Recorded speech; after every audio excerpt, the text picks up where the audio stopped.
Yeah, I can't. No. Yeah, I don't get. Wanted to see how many trees they fired up.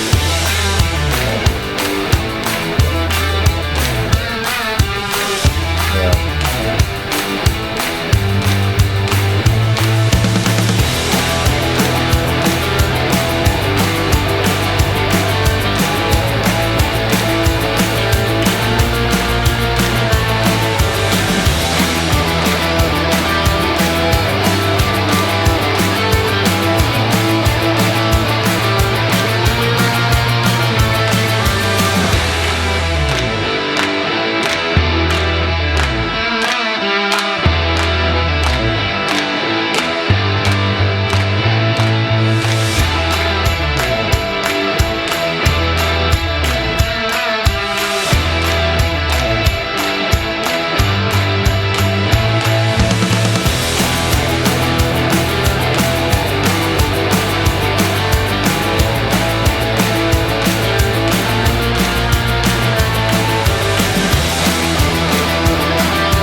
Welcome to Channel 90, your home for Mitchell sports. Today's presentation sponsored by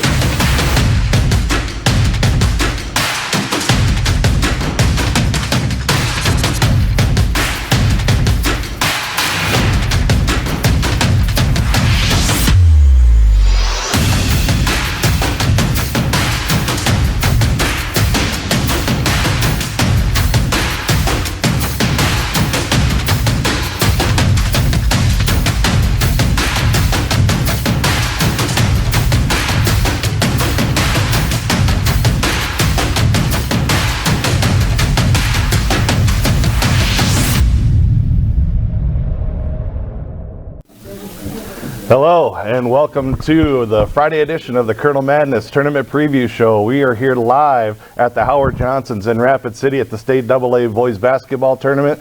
The crowd is excited. Kernel's got their win last night against Pierre. Ended up getting to win 60-51 over the Governors to advance to tonight's semifinal round. Joining me right now, I'm Lyle Johnson, your host. Joining me is legendary sports broadcaster and A Mitchell. legend in his own mind. Yep, and in a lot of people's mind in Mitchell. well. Tim Smith. Happy St. Patrick's Day. Happy St. I Patrick's couldn't wear Day. this ugly green yesterday because we had to play the Governors, but Yep. I'll wear it today. Perfect. All right. So we're going to talk about we're going to recap the all three state tournaments Right. here. We'll start with the B tournament. It was Lower Brule in the first game of the day, the number one seed. They defeated Castlewood 67-55. Gavin Thigh with 34 points. There's a lot of high scoring in all three state tournaments, but he had 34. The second game of the day, White River defeated Faith 72-56. Joe Seiler with 24. Nicholas Marshall with 21. Then in the night session, Aberdeen Christian defeated Ethan 57-47. And DeSmet in the nightcap defeated Viborg Hurley 51-47. That one, DeSmet had to come back from. Yes. I think they were down double digits in that game and came back and won. Yep. I know they were down 10 points at halftime in that game as well. Going to the matchups for tonight, Lower Brule, White River. Yeah. I called that game when they played at the Corn Palace earlier this year, and Lower Brule came out on top. But that's going to be a fun one again. Last year, if you recall, they met in the semifinals. Yep. Lower Brule won it in 3 overtimes, so it could be that again. But personally, I give the edge to Lower Brule. I think as a team, they're a little stronger. Of course, you got Joe Seiler and, as you said, Marshall on the other side. But if you can hold one of those two down, let's say 15 points or less, I think that gives Lower Brule a really good advantage. They're just outstanding quickness-wise up and down the floor, and they've done a pretty good job on Seiler in the past. But as you know, he can get hot and go off at any time. But that's going to be a great semifinal. Yeah, and the other one's going to be good too. Aberdeen Christian and DeSmet, two teams that have been very successful over the last few years. Aberdeen Central was ranked in the polls number 1 going into the state tournament. They were seeded 2, but to me, I think they were probably, in my opinion, I thought they were the favorites. In the tournament. I would agree, Lob, because Aberdeen Christian had basically everybody back from their state tournament team of last year. And I want to give Ethan a lot of credit. I mean, they hung with them, and as you said, lost by 10 points, 57-47. But Aberdeen Christian's got 2 really outstanding players. Malik Weaker, he's going to go play at Jamestown. His college basketball, great guard, he had 15 points. And then Ethan Russell, who I understand may not be for sure yet, but I know earlier he had verbally committed to Northern State, 6'7" kid, Ethan Russell. I mean, between the two of them, they are really, really a good combination. For Ethan, by the way, Riley Endress had a great game, 16. Cody Klum had 15 points, so congrats to Ethan. And as you said, DeSmet was down, but they come on to win, and of course they've got the big guy. And nobody still knows where he's going to school, but he'd look really good in blue and white. Yes, he would. I know that. But he had a double-double. He had 14 and 11 boards last night, did Wilkinson. So in the semifinals, like we said, it'll be Lower Brule and White River. That'll be at 6 o'clock Central Time. And then Aberdeen Christian taking on DeSmet in the other semifinal at 7:45 Central Time. Moving on to...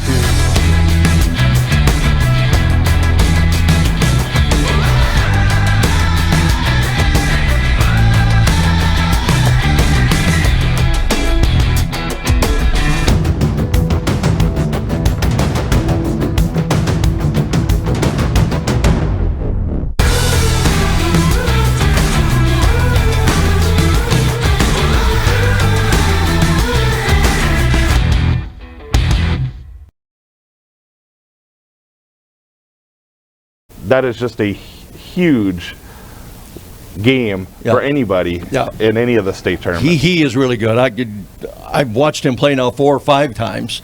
I keep telling people what you're going to see when you get Randy Rosenquist is Tate Martin with about a 3-inch, 4-inch higher frame. I mean, he plays exactly like a Tate Martin. He's a great ball handler. Doesn't score a lot because he's got the Bruns kid with him who does most of the scoring. But again, last night they had points to go along with everything else. But he's a great ball handler, defensively, assist man. Yeah, he'll be a good college player for Coach Wilbur. Yeah, definitely. Again, it was 80-47. Dakota Valley got the win. They're going to go on to the semifinals to take on Hamlin. Coach Todd Neuendorf got his win in the first round. They defeated Sioux Valley 72-64 last night. Easton Neuendorf, 22 points, 7 assists in the game. Oliver Vincent for Sioux Valley, he has 31. 31. I mean, both kind of a little bit of Mitchell connection for both of those kids. Indeed. And I mean, great for Coach Neuendorf to get into that semifinal matchup. He's got a tough game tonight, but still, it's great to see them get into the semifinals. I agree, and we were talking about DeSmet being down. I know Hamlin was down by 15 points one time in the first half. I think it was like 10 at halftime, but they had to make a big comeback, and I kind of saw some comments from Coach Neuendorf. He said, we were just nervous. I think they said it's the first time, it's hard for me to believe, but the first time in like 10 or 11 years that Hamlin has beaten Sioux Valley boys basketball. Yeah, it's been a dominating thing. So, yeah, they were a little tight going in, but got it done. Yeah, that's a good one for them. Probably the biggest upset in all three tournaments was the first game in the nightcap. Elk Point Jefferson got the win over St. Thomas More, 53-50. St. Thomas More coming in as the number 2 seed. They had Caleb Hollenbeck with 32 points to the Cavaliers. But Devin Schmitz for Elk Point Jefferson led a very balanced scoring team, and he had 18, but Elk Point Jefferson got the upset. Yeah, they got the upset. You know, that's kind of the thing with St. Thomas More, and they played at the Corn Palace a couple times this year during the Classics, and talked to Tony Young, who's still one of the assistants out there at St. Thomas More, and he kind of said exactly what they are. The Hollenbeck kid is outstanding, but they just don't have a lot of scoring to go along with him. And again, you know, he scores 32, but it's not enough last night. And then, how about the Schmitz kid, the Devin Schmitz kid? His birthday yesterday, I understand. And then he's the one that launched that leaner, a 3-point leaner, to win it at the buzzer. And did you happen to see ESPN last night? Oh, yes, I did. He was the number one, the top 10 highlights of the day. I mean, they had NCAA games, they had hockey, they had NBA. He was the number one highlight with that 3-point shot to win it for Elk Point Jefferson. Yeah, it was awesome. Yep, that was. I did see that on Twitter. The nightcap was Sioux Falls Christian. They beat up Mount Vernon Plankington pretty good, 83-55. Sioux Falls Christian with 4 players in double figures. Cole Snyder leading the way with 19. Reed Russ for Mount Vernon Plankington, 30. Yeah, he had a big game. Big game. I mean, he's already one of the. I think he's the all-time leading scorer at Mount Vernon Plankington. Scoring, assists, rebounding. Got them all. So he had a big game last night, but Sioux Falls Christian was just. I think he broke either Ron Kogel or Bill Oakley's records over there.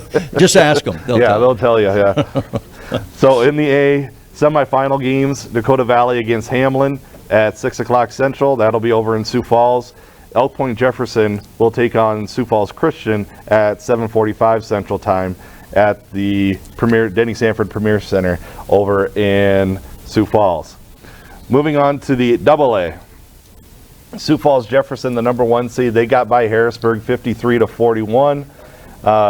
For Sioux Falls Jefferson, it was Griffin Wilde with 18 points leading the way. Taylor Ashley had 13.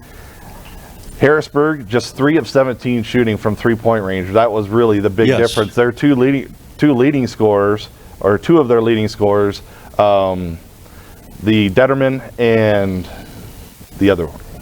Now I've drawn a blank, but Detterman, neither one were able to hit any shots from the outside, and that's what really killed Harrisburg. They had a tough day. And give them credit because they played well. I mean, they had Jefferson kind of on the ropes almost that whole first half. And then the third quarter, it started to show, and Jefferson was just able to pull away. And, you know, they've got a lot. You know, you didn't mention, but Caden Year as well. You know, quiet, but he scores 10 points. I think he had 11 rebounds as well. So they just got such great balance. Different guys that can hurt you all the time.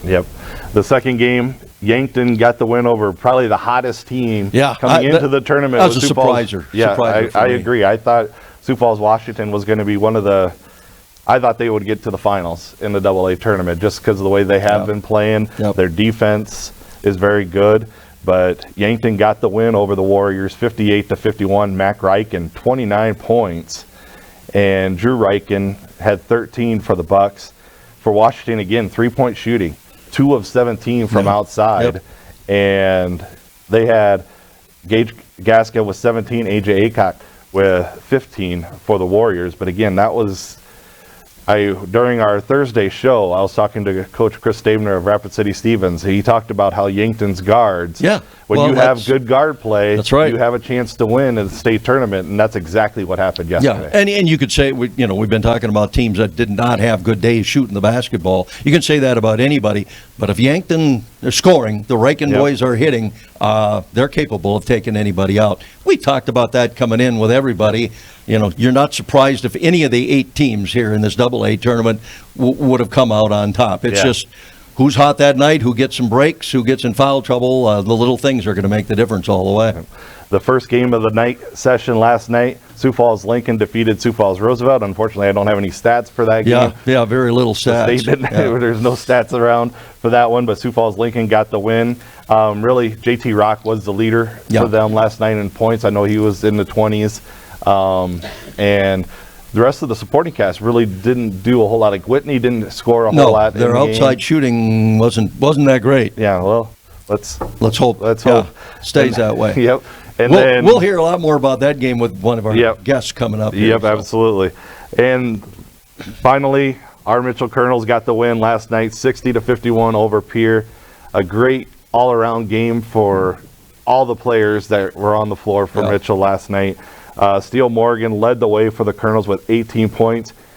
I can't say enough of how well Aiden Myers played last night. The senior stepped up so big, had 13 points, his career high, and I mean he was just outstanding. He picked up 2 fouls, bang. That's it. Yeah, it didn't start very well for him. But he also got that right away. He got a 3-point play. He drove in, was aggressive, got to the basket, put the shot. It got the shot to fall. It got fouled.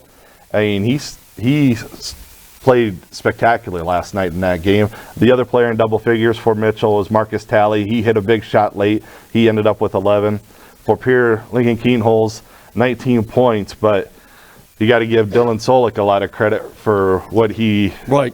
Because Keenholz, I think he ended up 7 of 21 shooting. He took a lot of shots, Pierre overall was 3 of 18 from 3-point range in the game. And to kind of recap how that game went, Mitchell led pretty much the entire game and had a big lead, had a 14-point lead at one point in the first half. 28-12 at one time. Yeah. And then Coach Riker took over, and then... Just kidding. We'll hear from him later. I wanted to back up a little bit, and you're exactly right about Aiden Myers, and he hit a huge 3 late in the game as well. But how about the play of Steele Morgan early? Yes. He was unstoppable early. I mean, when Mitchell had that 28-12 lead, it was throw the ball into the post and let him go to work, and they had no answer for him. Yeah, he was 7 of 9 shooting. He hit a big 3 late in the ball game as well. He did. Talley did, obviously, and those were keys to separate. The trouble then, Steele picked up that second foul. You didn't want to get third, and I know we'll talk to Riker about that a little bit, but it's a tough decision. The guy's hot, but you don't want him picking up a third foul in the second quarter early either, so you got to sit him, and things started to change a little bit after that. The way it played out towards the end of that game, Pierre came back and got the lead at one point. It was 41-39 with 5:13 left in the ball game. Aiden Myers came down, hit a couple of free throws. Mitchell went on a 7-0 run to take a 5-point lead. Pierre came right back and with a 5-0 run to tie it back up again with 2:47 left. It was tied at 46. And then we talked about Aiden Myers with 2:24 left, hit a big 3 that gave Mitchell the lead that they never surrendered the rest of the way. Probably the nail in the coffin was Marcus Talley. He hit a 3 with 37 seconds left to put the Kernels up by 6. Well, and the odd thing, correct me if I'm wrong, but I think we only made 5 threes. Yes. The whole game, and you look at those 3. I think 5 of 11. We didn't shoot a lot. But those 3 right at the end. I mean, it was not a 3-point game for the Kernels until the end, and then they fell. That game proved to me, like I said during our show yesterday, that Mitchell 1 through 8 is the deepest team in the state tournament. I mean, any one of the 8 players can step up and get in double figures. I don't think there's any other team that has 8 players that could do that. No, I agree. That's a good point. Good point. One other thing I'd like to go back to, and you mentioned Keenholz and Dylan Solik. if you didn't want to watch the rest of the game, just watching those two guard each other all night was pretty doggone fun. And I think there might have been a couple of calls that maybe didn't go our way during that game, but Dylan held his composure too, and he could have easily kind of lost it a couple of times. The one thing I noticed more than anything in that game, it is so much easier being a broadcaster than it is a fan. Did you want to start shouting? Start talking? Well, and I didn't try to do play-by-play or anything for the game, but I was yelling a lot more than I normally would. Yeah. It takes a little of the nervousness out of you when you can talk. Yep. It's tough to sit there. Yep. So that'll wrap up for tonight for the AA. It'll be Sioux Falls, Jefferson, and Yankton at 6 o'clock Mountain, 7 o'clock Central. Yep. And then the Sioux Falls Lincoln Patriots against the Mitchell Kernels at 7:45 Mountain Time, 8:45 Central Time in the AA semifinals. Indeed. So it should be two terrific matchups. We'll kind of go a little bit more into the Mitchell-Lincoln game here a little bit later on. Going back January 21st, the only time these two teams met this year, Lincoln, Eli Olson with a tip-in with seconds left. I think there was 3 or 4 seconds left when the tip-in went in, and Lincoln was able to hold off the Kernels on the last attempt. They got the win 67-66 back on January 21st. If you recall, we were down by 12 points in the third quarter of that game and made a heck of a comeback. But it was an off and on game because first one team would get hot, hit some shots, the other team would go cold, and then it was just a reversal. And I'm sure Coach Kreutzfeld will talk about that a little bit later. Yep. We'll take a timeout. We'll come back, and our first guest will be Bo Brown, former Mitchell Kernel, now a freshman basketball coach for the Sioux Falls Roosevelt Rough Riders. So we'll take a timeout. You're watching the Kernel Madness Tournament Preview Show on Mitchell Telecom 90 Sports. Big Friend Little Friend of the Mitchell area is a youth mentoring agency that matches caring, committed adults with young people who could benefit from a positive role model. Mentors help their little friends navigate life's challenges and celebrate their successes, in addition to enjoying indoor and outdoor activities. Big Friend Little Friend is seeking mentors in both the community and school-based programs to fulfill these goals. For more information and to apply online, visit bigfriendlittlefriendmitchell.org. Your little friend is waiting for you. Celebrate the most precious moments in your life with the region's most trusted independent jewelry store, The Diamond Store in downtown Mitchell. The Diamond Store is locally owned. We offer free cleaning and repairs with 2 full-time jewelers with 50 years of collective experience. We personally select our inventory with our customers in mind, so we can offer the finest selection of jewelry that meets or exceeds your expectations. The Diamond Store, the gem of downtown Mitchell, proud to support all area athletes. If you've checked your financial statements lately, you're wondering if you're making the right choices. Since no one can totally predict where the markets are headed, Dice Financial can create a long-term, sensible investment plan that'll fit your individual needs and comfort level. Whether it's a college savings plan or planning for retirement, call the winning team at Dice Financial Services. Securities and advisory services through Royal Alliance Associates Incorporated. Member FINRA SIPC. Contact Dice Financial at 996-7171 or visit dicefinancial.com. Help keep Mitchell a safe place to live, shop, and visit by reporting tips to Crime Stoppers. You don't have to identify yourself, and a minimum reward of $250 is paid on all Crime of the Weeks solved by tips to Crime Stoppers. There are lots of ways to report a crime. You can download the free P3 Tips app. Go to p3tips.com or by calling Crime Stoppers at 996-1700. Let's all help keep Mitchell safe by reporting crime and helping investigators arrest those involved.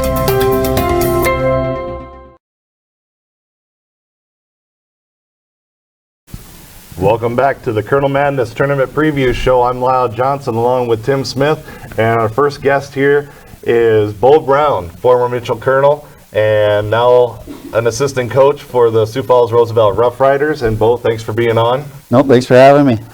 Bo, you graduated from Mitchell in 2015. Correct. Yep. You were a first-team All-State player in 2015 and averaged over 21 points a game. You were the man for the Kernels that year. Unfortunately, you didn't have to get this experience of coming out to the state tournament that year, but kind of Let's relive some of your favorite moments as a Kernel. Oh, wow. Well, I got 2 former coaches here. I got 7th grade, Pat Moeller. We got a lot of memories there. We got Coach Weir, sophomore year.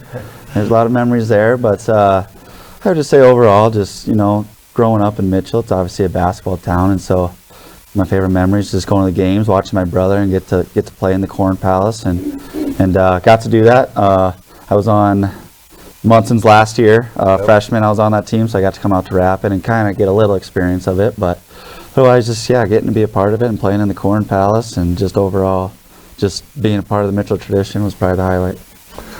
Then you went on to South Dakota State. Yep. Probably one of the more famous people or players at the end of the bench. Yep. That's probably Call ever him a famous non-star. Yep. Right? Yep. You always seem to be spotlighted either on ESPN Sports Center or something because of some of the antics you were doing on the floor when something good happened to your team. Well, I think so. A lot of those seniors with like Tate Martin and Matt Hendrickson and Jade Miller, I mean, they all kind of said that when I was a freshman at the state tournament. I acted the same way. So people are like, "Did you do any antics for the TV?" No, it's just that's how passionate I am and how excited I get and competitive, and I just want to win. And whatever role I got, let's do what we can do to win. Well, talk about that though a little bit. I mean, it's not a lot of guys that don't get the playing time, don't get the minutes. You go to practice every day. You work your butt off every day. I mean, that says something about your mindset. I mean, obviously you enjoyed your years at SDSU. I think a lot of people know my story. There's no professional team in South Dakota, so when the Jackrabbits went D1, I was about 8 years old, and I said, that's what I'm going to do. I never had an aspiration of being a pro athlete. I had an aspiration of being a Jackrabbit, so that's what I worked to do my whole life. And Coach Nagy called for a visit and said, "Hey, we don't got any scholarships, but we want you here." And so I jumped at the bit and went there. And I didn't go there with the mindset of I'm just happy to be there. I went there because I thought I was good enough to be there. And I think if you ask a lot of my teammates, they would say I was good enough to be there. It's just, when you play for a top 75 team in the nation, it's hard to find minutes. And so that's all that mattered. I was good enough to be on a top 75, 80 NCAA tournament team. And so that's what got me up in the morning to try and make them better and try to be a part of that experience. And like, don't get me wrong, I mean, there was some 6 a.m.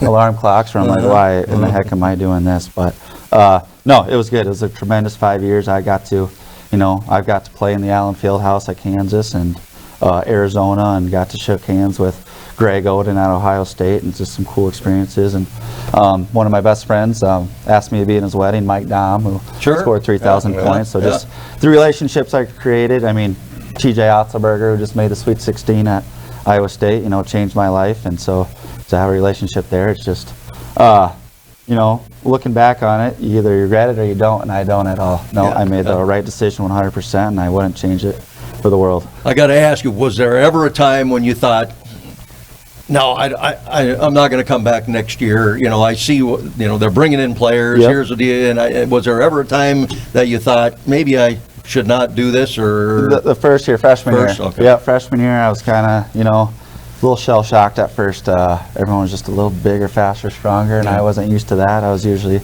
the one that was faster and just more talented than everyone else. But so I thought, maybe this wasn't for me. And then Coach Nagy left, and TJ Otzelberger came in, and kind of just our personalities fit. He's kind of high energy, has fun with it, and he made my experience awesome. And so I knew I was going to finish out with all that. How about your experience at the NCAA tournament? Yep.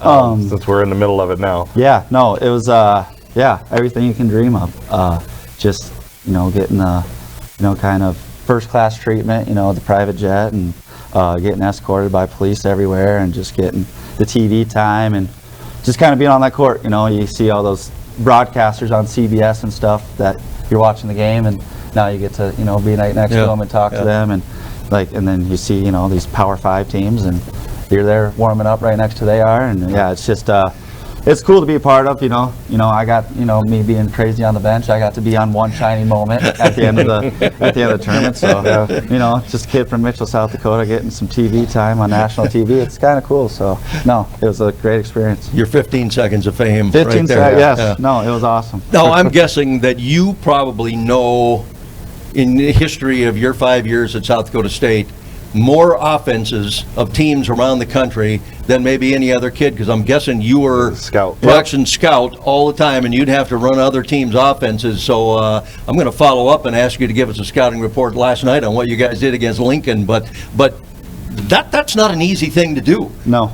Every week. Yeah, in college, that's what I was. I got to be the other player's best starting guard, and so it was just kind of fun having no pressure and going in there. And early mornings. I mean, there were some times where, TJ would call a timeout in practice and go, guys, if we can't stop Bo Brown, we're gonna have a hell of a year. And so it felt good to hear that sometimes. That's all right. Yeah, that's right. You guys can't guard me. So no, it was good. It was.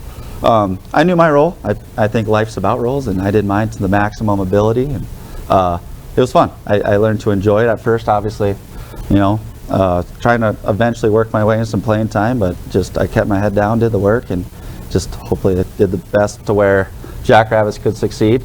But just going back to last night, I think we're the smallest team in this tournament, and obviously you got a 7-1 kid on the other side, so our game plan was just to it was kind of a reverse boxing one.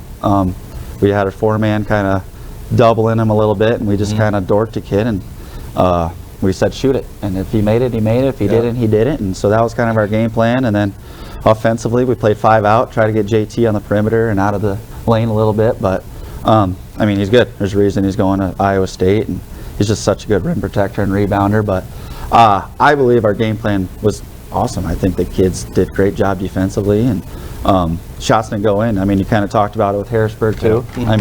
That's how the game goes sometimes. That's why you play the game, and sometimes it goes in, sometimes it doesn't. And obviously, they're the 2 seed, and they were better. And for an upset, you kind of need to be hot from the field. And yesterday wasn't our day. Yep. So what about the matchup? What do you think of Lincoln versus Mitchell? So I think Mitchell's a little different because I think they do got size, and they're tough. I said in the state tournament, if there was like a Royal Rumble or in an octagon, I'm putting my mortgage on Mitchell. I just think you got a bunch of tough kids with the big kids, Steele and McCardle and Smith. They're just tough kids, and then obviously Solik and even Tally as a sophomore, just so composed. And you can tell from his dagger last night. Just a bunch of tough kids. Aiden Meyer, you said. They're just so tough, and I think that's what you got to do against Lincoln is, bully JT a little bit, get their guards uncomfortable, and I think Mitchell will do that. And obviously lost by a tip-in last game, so I think it's going to be another bloodbath like last night. So I'm excited as a basketball fan to not be stressed as you guys, but I'll be cheering for my alum in the corner of the arena and just kind of seeing how it all plays out. Attaboy. You guys played really physical coming right out against JT Rock, and you got to keep him from underneath the basket. And I thought they let a lot go. Well, of course, we can look at the Mitchell game last night too, was physical. But when you come to a state tournament, it seems like that's the way it is. It's not going to be called so tight anymore. And Correct. They're going to let you lean, and they're going to let you elbow a little bit. And you guys did a good job on them, especially in the first half, I thought. No, I agree. Yeah, like I said, we're a small team, but we got kind of some ornery tough kids, and I think that we got a good press, and this is kind of how we try to play, and just kind of rotate kids in and out every 3-4 minutes and just kind of take them out of a rhythm and abuse them and make them uncomfortable. And like I said, I thought we did an excellent job last night with our game plan. I thought the kids stuck to the game plan. It was 10 days of long practice. I know the kids hate that. I think the coaches do too. So no, they did good, and just wasn't our day, and the better team won. All right. How about personally right now? How long have you been coaching for Sioux Falls Roosevelt? So last year was my first year. Graduated in 2020 from SDSU, and then kind of just took a year off. Coached at Avera Warwick, did that, and then Coach Bagaman called and said, I need a freshman coach, and I said, yeah, I'll jump at the bit. And I had no idea. I knew they won it in 2021. And I didn't realize they're returning 9 starters, so I kind of got spoiled last year, being 24-0. Being a part of that was really cool, and just, and so I kind of wanted to do it again this year to see how it is when everyone's crabby and losing games, and so no, it was good, and the coaching staff's great. We're all 35 and younger, I believe, so just we're all young guys, and energetic and personable, and so I fit in well there, and it's been a good 2 years, and even in high school, I think I grew up. If I had to pick one Sioux Falls school to cheer for, was Roosevelt, and so I'm just glad to be a part of it. I live on the west side, so it's a good spot to be. What else you doing beside coaching freshman basketball? Just started core insurance about a month ago. So I'm in Sioux Falls, but I come to Mitchell for training every now and then with Merle, and so doing that, starting insurance. So I feel like I always made fun of. It's weird how life works. I always made fun of insurance agents because that's what every ex-player and coach do. They go and sell insurance. Well, I'm never going to go do that. Here I am. Life comes full circle. So selling insurance, and see how that goes. You got to go hit up all your former SDSU Yes, guys now, correct. right? Yep. Well, Bo, we appreciate you coming on the show. No, Thanks appreciate a lot. It. Thanks, guys. Yep. That's Again, good. that was Bo Brown, former Kernel and assistant coach for the Sioux Falls Roosevelt Rough Riders. We'll take another timeout. We'll come back with our next guest, Scott Pepper and Tim Bottom, to talk about the Palace City basketball program here in Mitchell that just started this year. You're watching the Kernel Madness Tournament Preview Show here on Mitchell Telecom 90 Sports. The value of Dakota Wesleyan is just the family atmosphere. When we started our search for where Sarah was going to go to school, we were looking for someplace she could call home, that people would treat her like a family. And way beyond our expectations, we found that here at Dakota Wesleyan. The value of watching your child graduate from college is, I know she has prepared herself through this experience just to really kill it in the real world. So I'm super excited for her. Know of an athlete that struggled with injuries, or maybe want to stay healthy and fit during your season? Studelska Chiropractic and Acupuncture can help, whether you're an athlete or its biggest cheerleader. We use safe, effective techniques to restore the body's motion in the spine and extremities using a combination of chiropractic care and acupuncture. Don't let tendonitis, soft tissue injuries, and subluxation stand in your way of your personal best. Call us today at Studelska Chiropractic and Acupuncture, 996-0191.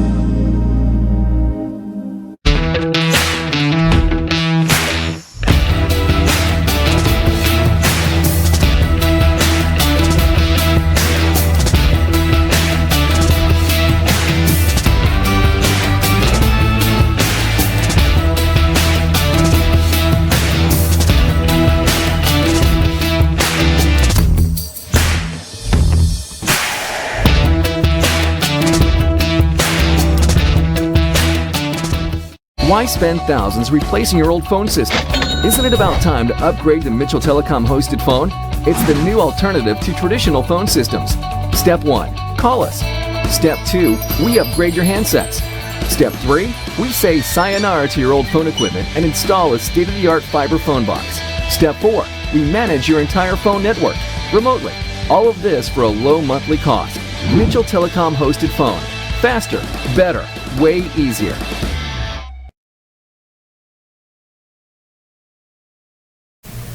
Welcome back to the Kernel Madness Tournament Preview Show. We're here live at the Howard Johnsons in Rapid City at the AA Boys State Basketball Tournament. I'm your host, Lyle Johnson, and joining me at this time, Tim Bottom and Scott Pepper. Scott Pepper, the general manager of Mitchell Telecom. It's his fault that you guys have to listen to me on 90 Sports doing the Kernel games. But both of you guys are on the board for the Palace City Basketball Association. Yep. We're going.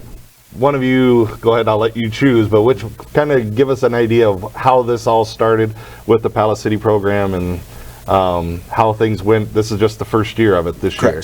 That's right.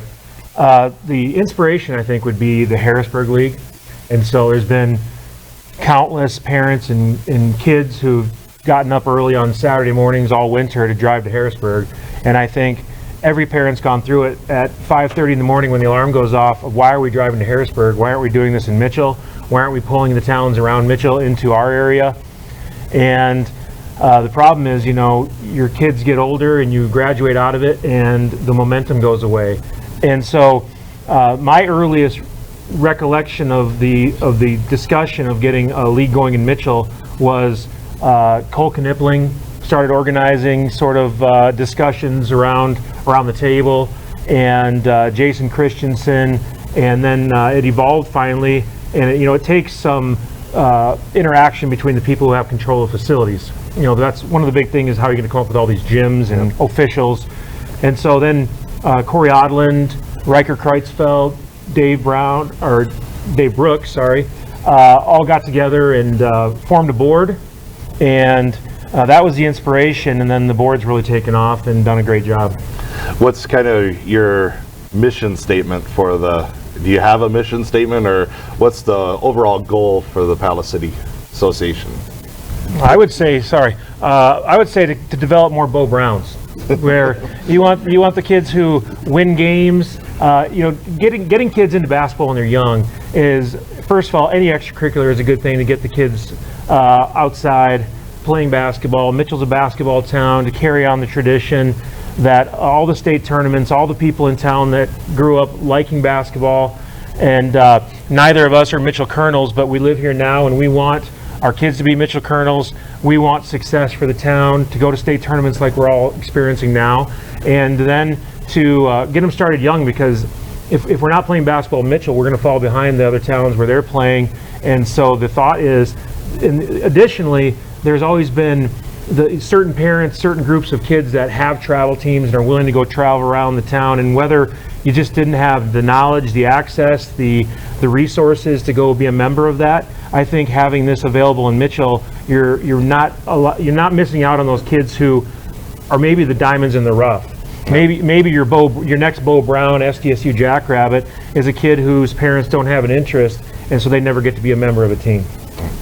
Who all is involved with the board on the association? Tim's got it on his phone. So, all right. So Ashley Pfeiffer is our president, and she's kind of our workhorse. It seems like when we have stuff that needs to get done, Ashley's the one that's organizing it. Liz Salmonson, John Mueller, Tim, myself, Riker, Jamie Hayek, Renee LeBrun, Dave Brooks, Scott Schutz, I did miss Scott, and Ashley Walder. I think it's so a lot of stuff gets done via text message. A lot of stuff gets done, and it's an absolute volunteer board, and it's volunteer driven. So I think of like Jamie Hayek and the amount of time and energy he's put in on getting us refs, and John Mueller and making sure that we have the website up to date, and we can have the ref portal to go in, and it's everybody's kind of found their kind of niche and how you can help, whether it be game day operations or reffing or overall organization. And it's just been it's been a wide group, and I think one that's got a lot of different talents and attributes, and they complement one another. It's been nice during home games for the Kernels to have the Palace City teams all year long during halftime to come out and put on a show for the crowd at halftime. You mean one of the, so you see it at halftime. There was little kids in the gym last night wearing their Palace City jersey at the game, and you walk around town and you see the Palace City, and it's not, we're not starting an apparel company, but it's one of those kind of, funny, spin-offs. You see a lot of black and gold that have the Palace City kind of around town at games. It's fun to see. What is the age groups that you guys have? We serve first graders through sixth grade, boys and girls. Our first grade was what we called the developmental league, and it was just Mitchell kids, and they would do skills and drills on Sunday nights for an hour, boys and girls all together. And I think it was 40, almost 50 kids in first grade. And then second, third, fourth, fifth, and sixth, we had our competitive leagues. And we had 42 teams across those, boys and girls. About half of those were from Mitchell. 440 some odd athletes in the league overall. 230 of those played on Mitchell teams. And, as when you coach youth, and gym space is hard to find. You kind of figure out who else is coaching a youth team, so you know who the third grade girls coach is, because you might need their gym space at some point in time. And so as we were getting this organized and we started seeing Mitchell signups, the year before we did Palace City, we think somewhere between 70 and 80 kids played competitive basketball in 2nd through 6th grade, and we had 220 Mitchell kids just in the Palace City League, and that doesn't include kids that were still going to Harrisburg or doing kind of travel or doing their own thing. So I think we tripled the number of kids playing basketball in that age group from one year to the next. Yeah, that's outstanding. It's great to have that type of program, because like you said, this is where the development starts happening and gets the kids involved in basketball, and it's something that was very good under the Munson years, is that the lower levels got very involved in basketball very young, and that allowed Mitchell to have the success that we had back in the Munson years. And now hopefully this is going to continue with that and make things continue to be better, where we're back at the state tournament 21 years in a row like we were under Munson. That's the goal. I mean, and it's we talked about diamonds in the rough, and but just put a basketball in kids' hands. And you talk about for many great reasons, there's a lot of things that kids have access to in Mitchell. And so whether it be, the hockey stick or dance or cheerleading or, anyone, and like Tim said, any activity is a good activity. But it seemed like it would affect our numbers, especially when you looked at kind of some junior high grades of just kind of numbers kind of being down. And so if we can restock the shelf, and it's, like our 5th and 6th graders, there's a lot of kids that played a lot of basketball already in our Palace City League at 5th and 6th grade. But you think of, the 2nd grade boys and girls and the 3rd grade boys and girls that, played a lot of basketball this winter that maybe wasn't going to be an option. And so hopefully those things pay dividends down the road. Now, Scott told me that you'd be able to list off every player and what their average was and everything and what their records were, but are you sure you can do that? Now, our tournament, he doesn't have the updated stats for this. So these will be regular okay. season. This will be regular season stats only. Okay. It's like that Jefferson game. We didn't get all the stats. Okay, gotcha. I would like to say one thing, and that is that we're on Mitchell Telecom. I mean, I think Scott and Mitchell Telecom deserve some credit, because even the year or two prior to this, Scott's wearing a Palace City shirt. A little throwback. And that's a throwback, but it developed into the current league. And Mitchell Telecom sponsored a bunch of teams, a bunch of uniforms. They all have these black and gold uniforms, and that helped lead into this as well. And so shout out to Scott and Mitchell Telecom for planting some of the seeds that developed into this league that's done so well this year. Does everything volunteer as far as the officials and everything, or do you do? We pay gym supervisors and we pay officials, and honestly, so we will play 42 games on a normal Sunday across 8 courts, and so we need 16 officials every hour. And so Ross Simple is a guy that's done a lot for Palace City Basketball Association from afar, just by having his football players sign up. The men's and women's basketball for Dakota Wesleyan. Charlie McCardle, I think, reffed every single Sunday for us. And so the boys and girls basketball programs. And it was, I mean, we joke with some of the kids that always leave water bottles and stuff around at practice, and about it takes a village, to make sure that Ollie Ramel gets his stuff home at night. And when you think about it, it's the number of people that didn't really have a vested interest from a board level that made sure that we got to play basketball, whether it be, taking the time out of a Sunday to ref, 5, 3rd grade girls basketball games, or, 2nd grade boys, make sure that we got that. And so that was, and probably the hardest part, but I mean, they needed to be compensated, and it was, something that we had to do to make sure that we had the numbers, just because we had a big need. Now, great experience for all those college and high school athletes to get to go see the other side of the official's whistle. Yeah. And you got the parents who are all volunteering to be the coaches of these teams, and the gym supervisors. And so it truly took a lot of people and a lot of coordination. And so, and this year was by all means a trial run.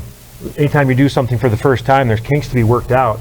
And so hopefully it grows, we can get more space, get more kids involved, and you continue to grow this program.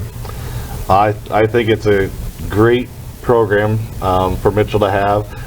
Thank you guys for your effort and for the rest of the board. I think it's just going to continue to make Mitchell better and better in the future, and maybe we'll see in 6 years or so, we'll see those kids here at the state tournament out in Rapid City. That's the hope. That's the plan. All right. Well, thanks a lot, guys. Thanks for joining me today. Appreciate you. Again, that was Scott Pepper and Tim Bottom of the Palace City Basketball Association. We'll take a timeout. We'll come back with Coach Riker Kreisfeld of the Mitchell Kernels. Here, you're watching the Kernel Madness Tournament Preview Show on Mitchell Telecom 90 Sports. When you're a member of Central Electric Cooperative, you're an owner with a voice and a vote.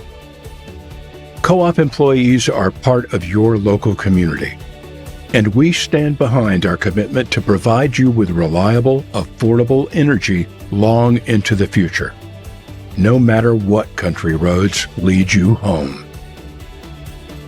That's the cooperative difference. That's Central Electric.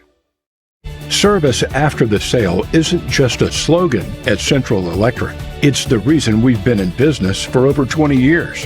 Co-op employees are part of your community, and we stand by our commitment to provide you with reliable service long into the future.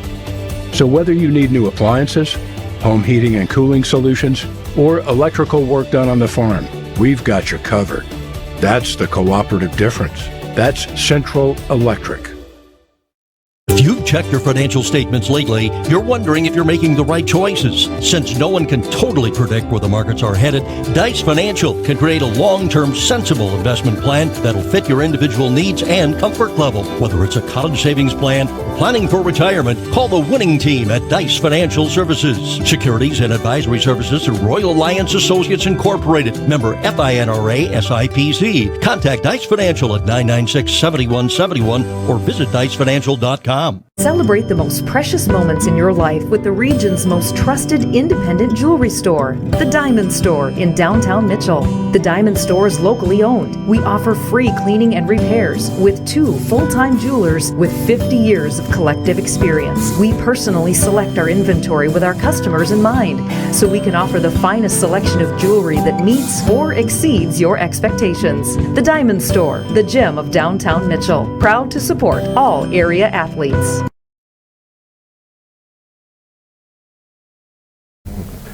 Welcome back to the Kernel Madness Tournament Preview Show here live at the Howard Johnsons in Rapid City for the AA Boys State Basketball Tournament. I'm Lyle Johnson, your host. Joining me again, Tim Smith, and the head coach of the Mitchell Kernels, Riker Kreisfeld, and Coach.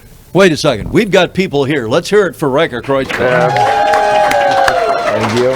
Thank you. Coach, last night, your first win in the first round of the state tournament. How are you feeling this morning? Tired. There wasn't a lot of sleep to be had last night. But, you know, after the game, you know, I was just so proud of our guys. You know, there's a lot of things to talk about that game, but in the end, it was like, that was just a really tough win. And I thought our guys kept getting tougher as the game went on. But, you know, they deserve to be proud of themselves because that was, you know, no win in the AA state tournament is easy, especially against a team that's as good as Pierre. But they got it done. Proud of them, but I think we're all officially to the point where we're moved on and ready for tonight. Well, that's good to hear, because this is going to take another pretty good effort in order to get the win here tonight. But going back to last night, Tim and I talked about it earlier. Aiden Myers probably had his best game in his career as Mitchell, and what a time for him to step up and have 13 points and just made big play after big play. I mean, he hit the 3 to give Mitchell the lead for good with just over 2.5 minutes left in the game last night. Yeah, Aiden, you know, I think that's what makes us good, right? Like it's somebody different all the time. And in terms of scoring this year, it's never been Aiden. So that was on no one's bingo card for that game, that Aiden Myers was going to be our second leading scorer and pretty effectively put the game away with that 3. But, you know, like we told them before the game, that's what makes you guys, in my opinion, different than everybody else. You know, everybody in this tournament it seems like there's one or two guys they need to play really well. And we have one or two guys in Dylan and Steele that we would really like to play very well, and it would make things a lot easier if they play really well. But if they don't, then we can, like we have a Gavin Sokup, we have a Colton Smith off the bench, we have other guys that we could bring in if we needed to. Last night it was Aiden, and that's a kid who deserved that because he's had there's been some games where teams have just said, well, we're gonna let Aiden shoot, we're gonna make him a perimeter shooter. And we talked about that with him, and we just said you're just gonna shoot it. You're gonna shoot it, and you're gonna make it, you're gonna miss. And he's just accepted that, and that's a hard thing to do. Like when teams are saying, I'm gonna let this guy shoot, that's a hard thing to get over, because you get in your head. But he's done well with that, and he deserves it. If I could follow up, I think one thing that's interesting about that, if you go back to Coach Munson's days, every year he would tell you, if we're going to make a run in the state tournament, somebody either off the bench, not normal, or one of your role players basically during the year, somebody's going to step up and have an unexpected big game for us. And if you don't have that, you're probably not going to win 3 in a row. And that speaks to a good start for the Kernels to have that happen. Yes, sir. Absolutely. The other kid, Steele Morgan, like Tim said earlier, I mean, he's the one that started us off. I mean, he got going early, and he played a terrific game throughout the entire game. He shot 7 of 9 from the floor, including a big 3 at the end. But he really got us going early in that game. Like Tim said, Pierre couldn't stop Steele at all in that first half. No, and we were kind of, we in our first matchup with them, they started in man, and they put Edmund on Steele and then Heisler on Charlie. And Charlie, was able to kind of post him up and put him in the graveyard underneath the rim at the Corn Palace. We thought that'd probably be how they'd go again, but they put Heisler on Steele, which was a big shock to me. And that was a very positive matchup for us. Steele, just like, how good is Steele? Like, and we're playing JT Rock tonight, and he's very big and a very good player. I don't think there's anybody in the post who's better than Steele Morgan in this tournament.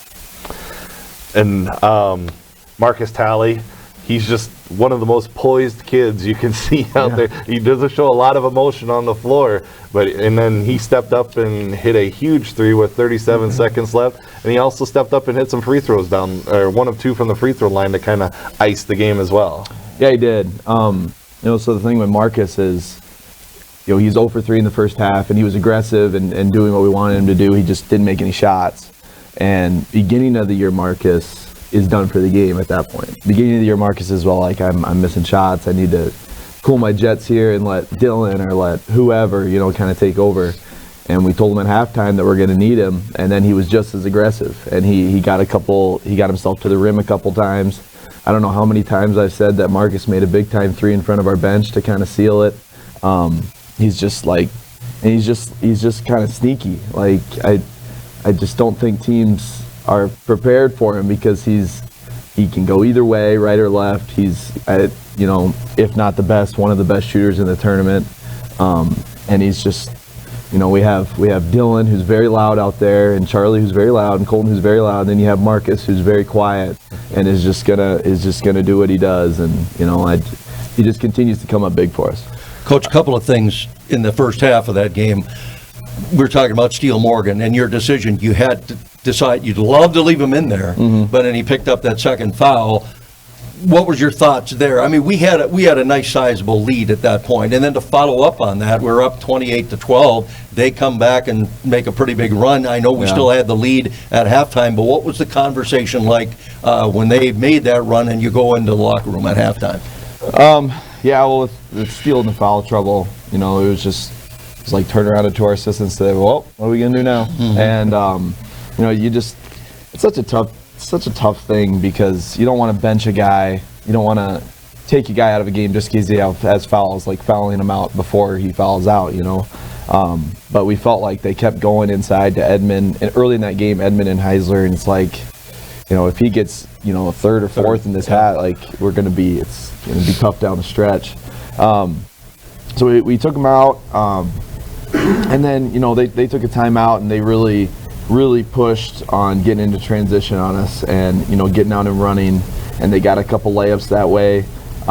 We turned it over a couple times, but you know, like this is the AA state tournament. You know, everybody in this tournament is good, and everybody's going to make a run. So we expected that, but the nice thing was, you know, Steele made and I saw the picture, like we threw it ahead to him, and he made it unbelievable. I don't know how he made it. He had Keenels and Edmond running him down.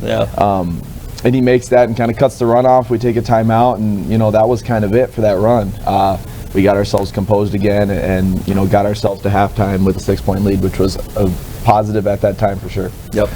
I want to talk about Dylan Solik and the defense that he played against Keenholz. I mean, it's always a tough matchup going up against him, but he sagged off of him, let Keenholz shoot if he was open from outside, and Keenholz was 0 for 8 from 3-point range. So I mean, that was the absolute right call, and by sagging off, it allowed him to not let Keenholz get to the basket very easy, and was able to force tough shots for Lincoln. Yeah, you know, at the Corn Palace, that's not what we told Dylan to do. You know, we told Dylan, you need to stay close, you need to pressure, he likes to pull up, he's a good shooter, but he's really good at getting to the rim. So we told him, you know, we need to take away the drive, but he's a good shooter as well. And then once you do that, you know, I mean, he's going to go by you at that point. And then he got some backdoor cuts because we were staying so close to him while we were at the Corn Palace. So that was a coaching decision. That was our fault. But we changed that, and we said, you know, we're going to gap him now. And Dylan's a free spirit. Dylan got very liberal with how much he was gapping him there. It kind of, you know, he kind of turned into a completely leaving him open situation, but it, you know, worked out for him. I thought, you know, we were able to get him frustrated a little bit, and then he started getting to the rim, but, you know, we felt like every time anybody on that team took a perimeter shot, it was a win for us. You didn't want to see a dunk fest like we had at the Corn Palace, right? No, we did not. You know, it was one of on the board, it was one of our things, no dunks, no layups. We didn't get the no layups done, but we got the no dunks done, so that's a positive. One last kid I want to talk about is Charlie McCardle. My back was hurting watching the game last night. I mean, the way you could tell he was just in pain the entire time, but boy, he toughed it out, and he made some big plays, especially on the defensive end last night. Yeah, he did. He took a tough fall in that first half, and I didn't even notice it until one of our assistants said something. And it was, you know, when we weren't playing, when it was like a free throw or he was walking to the bench, like it looked like he was about to, you know, not be able to move anymore. But then right when the ball went into play, he was able to. It was like nothing happened, you know, and that's kind of who Charlie is. He's just a gamer, and you know, it doesn't really matter the situation or how he feels or who he's guarding or who's guarding him. He's gonna do what he does. This is totally different, but like we go to Kansas at a team camp, and Charlie downs a whole large Domino's pizza before the game, and he just dominates the game. You know, that's Charlie. Charlie just doesn't care about anything, and you know, we'd go to the bench when we were going offense, defense, and have a heat pad on him. Groper was taking care of him, and I'd look at him, I'd be like, "You good?" He's like, "Yeah, I'm good." I was like, "Are you sure you're good?" He's like, "Yep." And he went back in, got some, you know, he just tough kid, and that's kind of the mantra of our seniors, just tough kids, and he's one of the leaders of that pack. All right, let's turn our focus to tonight's game. Sioux Falls Lincoln. Again, the last time we met, it was a tip in by Eli Olson with, I think there was 3 or 4 seconds left. Yeah. It ended up being a 67-66 win for the Patriots. That game we were out rebounded 38-22. Again, that kind of goes back to JT Rock. He only had 7 of those rebounds in that game. We actually held him in pretty good check. Yes. He had 11.7 rebounds in that game.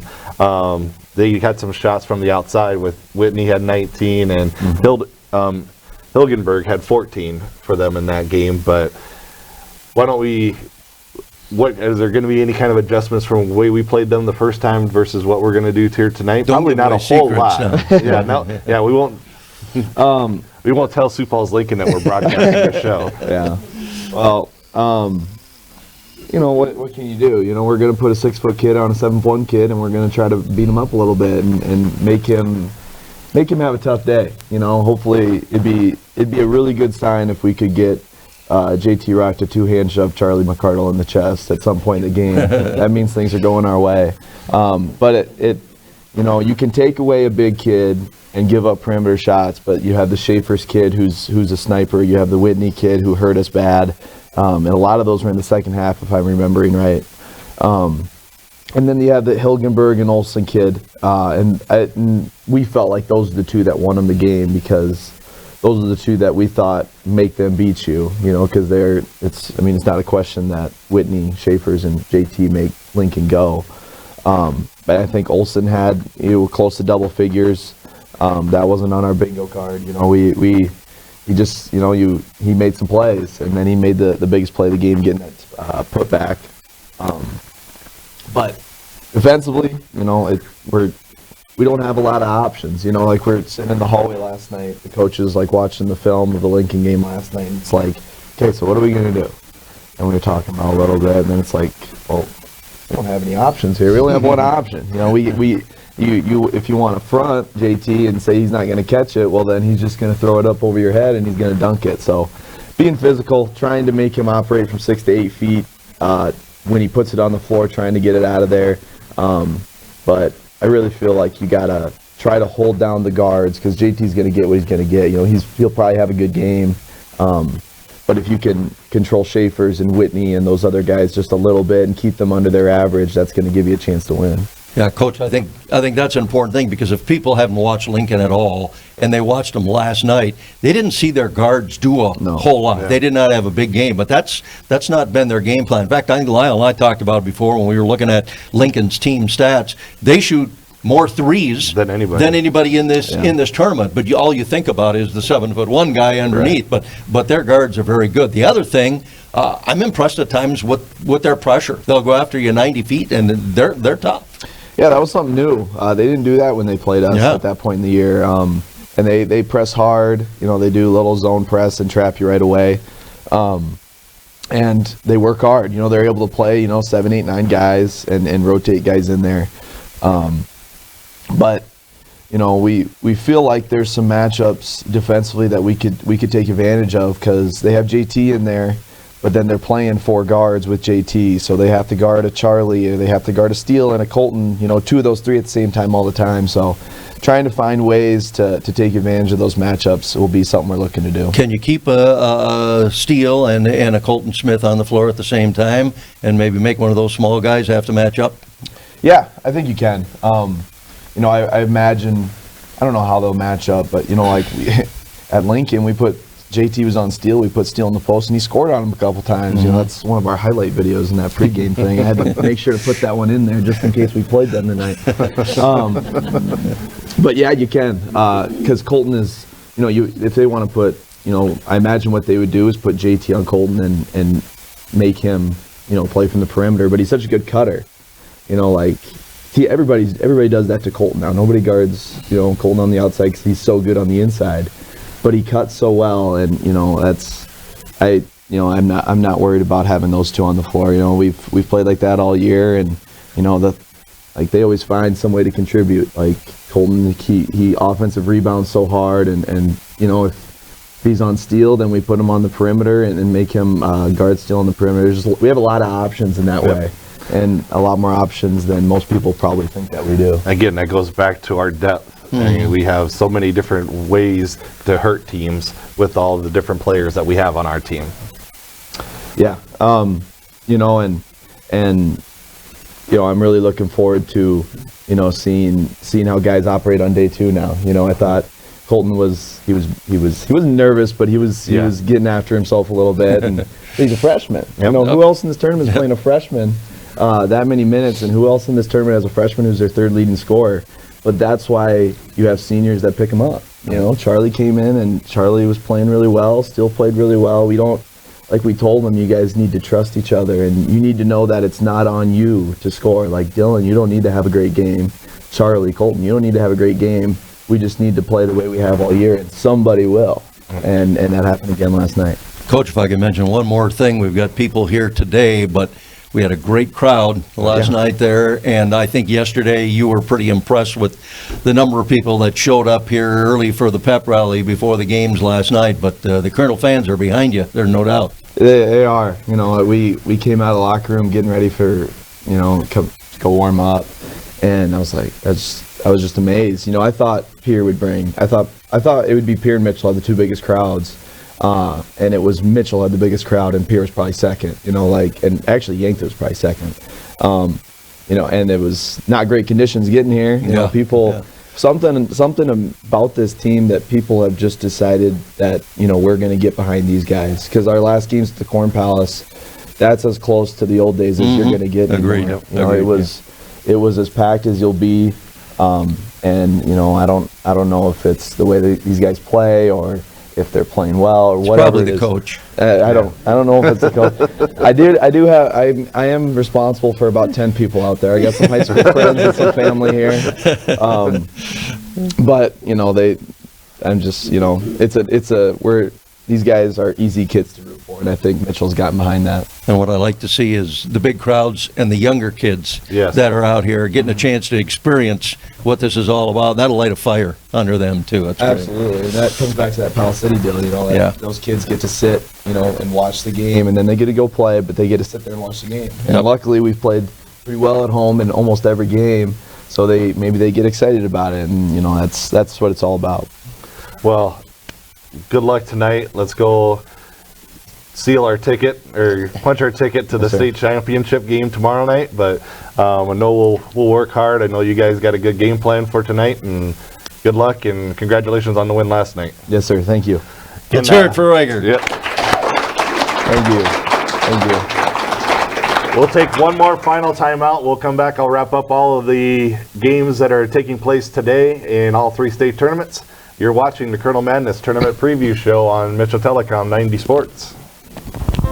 Help keep Mitchell a safe place to live, shop, and visit by reporting tips to Crime Stoppers. You don't have to identify yourself, and a minimum reward of $250 is paid on all Crime of the Weeks solved by tips to Crime Stoppers. There are lots of ways to report a crime. You can download the free P3 Tips app. Go to p3tips.com or by calling Crime Stoppers at 996-1700. Let's all help keep Mitchell safe by reporting crime and helping investigators arrest those involved.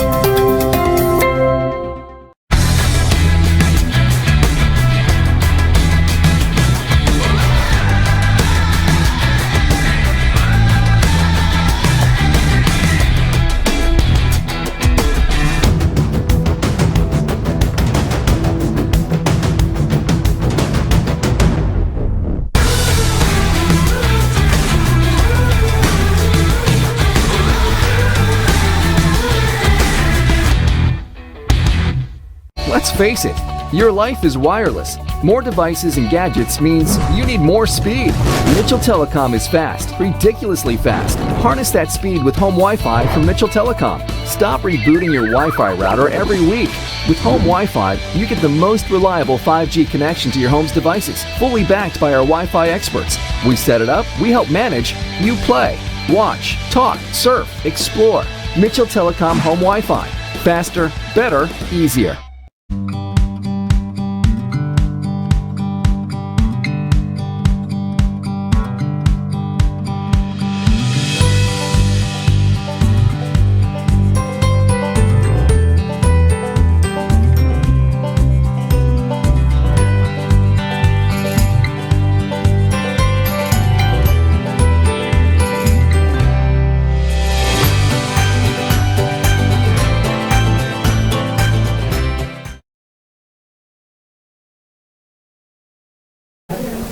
Welcome back to the Kernel Madness Tournament Preview Show here live from the Howard Johnsons in Rapid City for the AA Boys State Basketball Tournament. We'll wrap things up here, go through the matchups in the state tournaments and all three state tournaments. In Class B, in the consolation semifinals, it'll be Castlewood taking on Faith. That game actually has already started. And the other consolation semifinals will be Ethan taking on Viborg Hurley. In the championship semifinals at 6 o'clock Central Time, Lower Brule will be taking on White River, and at 7:45 Aberdeen Christian is taking on DeSmet. In Class A, consolation semifinals will be Hot Springs taking on Sioux Valley, St. Thomas More versus Mount Vernon Plankington, and in the semifinals, Dakota Valley against Coach Todd Neuendorf in Hamlin. That game will be at 6 Central. And the other semifinal, Elk Point Jefferson will be taking on Sioux Falls Christian at 7:45 over in Sioux Falls. And in Class AA, in the consolation semifinals, Harrisburg will be playing Sioux Falls Washington, and Sioux Falls Roosevelt will be taking on Pierre this afternoon. And in the semifinals, at 6 o'clock Mountain, 7 o'clock Central, it'll be Sioux Falls Jefferson taking on the Yankton Bucks, and at 7:45 Mountain, 8:45 Central, it'll be Sioux Falls Lincoln taking on the Mitchell Kernels in the semifinals. Tomorrow, we'll be on again for the Kernel Madness Tournament Preview Show. Again, it'll be at noon Central Time, 11 o'clock Mountain Time. We'll be live here at the Howard Johnson's here in Rapid City. Tomorrow's guest, we'll have Tim Smith joining me once again. We'll also have Dave Brooks, the Kernel girls head basketball coach. We have Dakota Wesleyan women's head basketball coach Jason Christensen, and we'll have Coach Riker Kreisfeld, hopefully to preview the state championship game, which the Kernels will be playing in. So that'll wrap things up here from the Howard Johnsons out here in Rapid City. I'm Lyle Johnson saying thank you for watching the Kernel Madness Tournament Preview Show here on Mitchell Telecom 90 Sports. Welcome to Channel 90, your home for Mitchell Sports. Today's presentation sponsored by